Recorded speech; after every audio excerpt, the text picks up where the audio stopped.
ሰላም ጤና ይስጥልኝ ውድ አድማጮቻችን እንደምን ቆይታችኋል? ከገንዘብ ሚዲያ ዕለቱን ዜና ይዤ ቀርብ ያለው ከዜናዎቹ ጋር አብራችሁን ቆዩ እያልኩኝ ወደ ዕለቱ ዜና አልፋለሁ።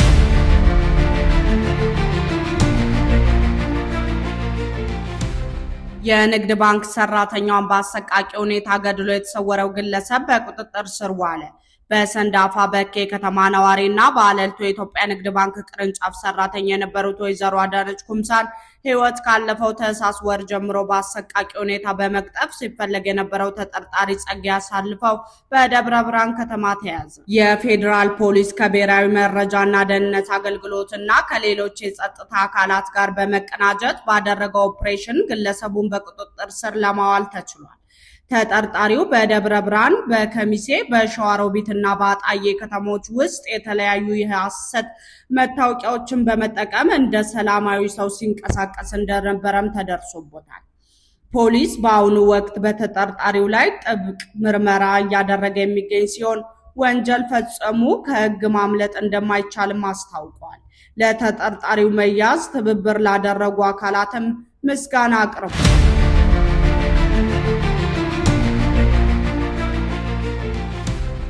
ወደ ሌላኛው መረጃችን ስናልፍ ከግንቦት 6 በኋላ በባንክ አካውንቶ ገንዘብ ማውጣት ላይ እገዳ ሊጣል ነው።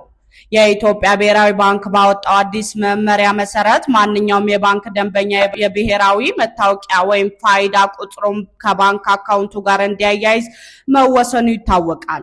ይህን ሂደት በተመለከተ የብሔራዊ መታወቂያ ፕሮግራም የምዝገባ ዳይሬክተር አቶ ሄኖክ ጥላው ለቲክቫ በሰጡት ማብራሪያ በተለይ በአዲስ አበባ፣ በድሬዳዋ፣ በሐረር እና በሌሎች 27 ዋና ዋና ከተሞች የሚገኙ የባንክ ደንበኞች እስከ ግንቦት 6 ቀን 2018 ዓ.ም ድረስ ትስስሩን እንዲያጠናቅቁ ጥብቅ ማሳሰቢያ ተሰጥቷል።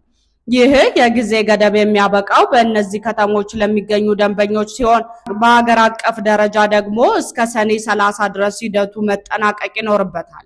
በተቀመጠው ቀነ ገደብ መሰረት የፋይዳ ቁጥራቸው ከባንክ አካውንታቸው ጋር ያላያያዙ ደንበኞች ላይ የገንዘብ ማውጣት እገዳ የሚጣል መሆኑ ደንበኞች ያለምንም ችግር ገንዘባቸውን ማንቀሳቀስ እንዲችሉ አስቀድመው እንዲመዘገቡ ተማክሯል።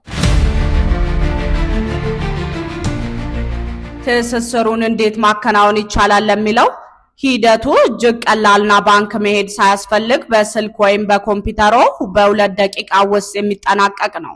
ደንበኞች የባንካቸውን የዲጂታል መተግበሪያዎች በመጠቀም ወይም ወደ ባንክ ቅርንጫፍ በአካል በመሄድ የፋይዳ ቁጥራቸውን በማያያዝ ይችላሉ። እስካሁን ያልተመዘገቡ ዜጎችም በሀገር አቀፍ ደረጃ በተዘጋጁ ከ10,000 በላይ ምዝገባ ጣቢያዎች በመገኘት መመዝገብ እንደሚችሉም ተገልጿል።